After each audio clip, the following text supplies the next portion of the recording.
The devil is a liar. Telling you the truth. Hey. It's only what you do. Hey.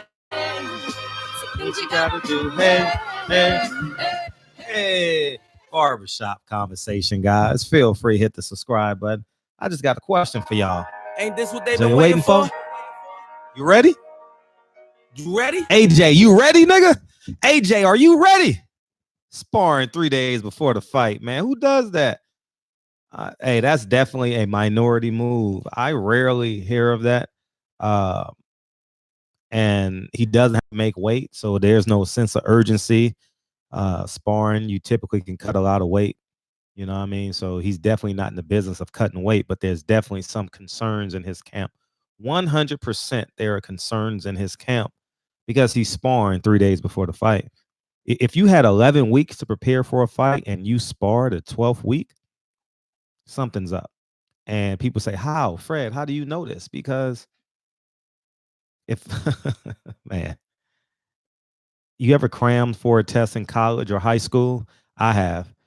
And I only have anxiety the day before the fight and try to cram stuff in, try to create a cheat sheet is when I'm unprepared.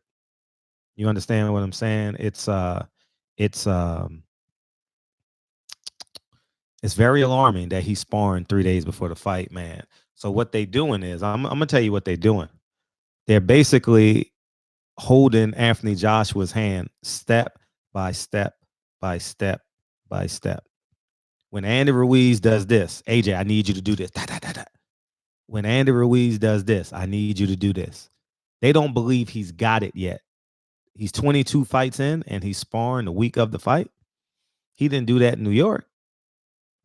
Definitely didn't do that in New York. Adam Smith. I got the news from Adam Smith, Boxing Social. He said that he didn't believe Anthony Joshua would give high energy. I'm paraphrasing for the media workout because he sparred earlier in the day.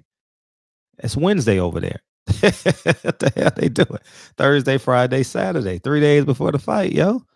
You know, it's just beyond my own understanding. It's up to y'all. Y'all make your own discretion, but I'm going to tell you what I believe. I believe y'all need to hit that subscribe button. I believe you need to hit that bell notification. And I believe you need to come back because I'm going to cover this fight wall to wall as best as I can. You know, and AJ's afraid.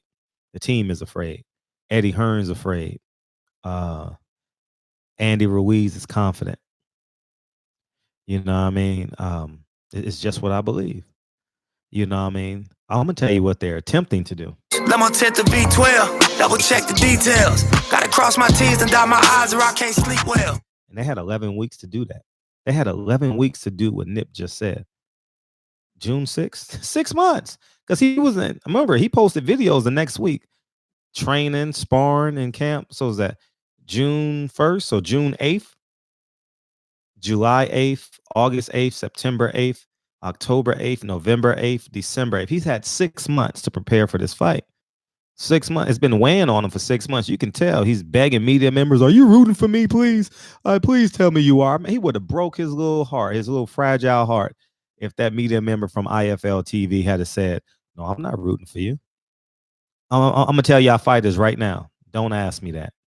Don't ask me that because you may not get the answer you like. All right? I'm just being 100. Don't put me in a position where I got to tell the truth. All right, tell the truth. Especially when you're fragile and weak and insecure and vulnerable and afraid and being ripped off. And I should have took the fight earlier. Why am I in Saudi Arabia? Eddie Hearn is prancing around there like the best in the world. He and the Prince are going out to breakfast, lunch, and dinner. And Eddie Hearn don't want to leave, man. He got a concubine there. I ain't mad at him. You know what I mean? He's the winner in this whole thing. Eddie Hearn is the winner in the whole thing because he's going to bring cards back there once, maybe twice a year. getting paid off of it. He's the biggest winner long term. He's the biggest winner. Andy Ruiz and Anthony Joshua, they're going to get paid Saturday night. But Eddie Hearn, he's going to get paid to perpetuity. And you got to give him credit. He did something that Bob Arum couldn't do. You know, he did something that Al Heyman couldn't do, penetrate that market space. However he did it, he did it. You know what I mean? By hook or crook. You know what I mean? He did it. And he's handsomely paid. He said it comes at a premium in the interview. He says, if you want me to come to Saudi Arabia, it comes at a premium price. That means you got to pay some upfront money. You know what I mean? You got to give me a guarantee. But anyways, man, as I digress back into lowly, desperate, I'm afraid, Anthony Juice to the gills, Joshua. I hope you have an insurance policy. I hope you have a psychologist. I hope you have a therapist at standby because he's going to need it. Andy Ruiz is coming to left everything Andy Ruiz is going to do. He's going to do it in twos. Double jab, right hand, left hook, left hook. He ain't doing nothing but one at a time. And guess what? He don't have the dexterity, flexibility, and athletic response time to respond to Andy Ruiz coming in twos and fours and sixes. What you gonna do? Sparring can't help you now. You know, barbershop conversations, man. Feel free, hit the subscribe button. And Anthony Joshua, I'm gonna ask you one more fucking time. Ain't this what they've been waiting for? You ready? Peace.